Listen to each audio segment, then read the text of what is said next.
Hi అండి. Max అందరి ఇంట్లోనే ఎగ్ ట్రేస్ ఉంటాయి కదా, యూజ్ చేయకపోయినవి. వాటితో ఒక డిఐవై అనమాట. దాంతో రోజ్ రెడీ చేసుకుంటున్నాను. ఫస్ట్ పెటల్స్ కోసం 1, 4, 5, 3 మొత్తం 3 లేయర్స్ కింద తీసుకుంటున్నాను అనమాట.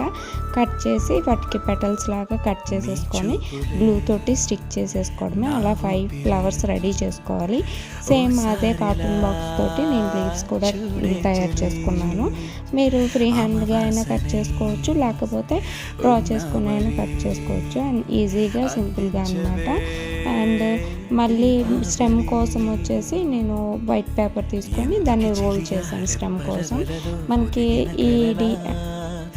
కార్డ్బోర్డ్ కావాల్సి వస్తుంది కదా, కార్డ్బోర్డ్ నేను శారీకి వచ్చిన బాక్స్ తీసుకున్నాను అనమాట. శారీకి వచ్చిన బాక్స్ని ఒక పీస్గా వాల్ హ్యాంగింగ్కి అంటించుకునేంతగా కట్ చేసుకొని ఫ్లవర్స్ అంటించేసాను అనమాట.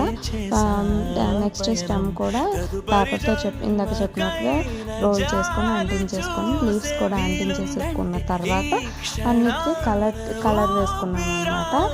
ఫ్లవర్స్కి వేసాను అండ్ లీవ్స్కి వచ్చేసి రెడ్ వేసాను. ఎలా ఉందో కామెంట్ చేయండి. మన కంటెంట్ నచ్చితే ఒక లైక్ చేయండి. ప్లీజ్ సబ్స్క్రైబ్ చేసుకోండి.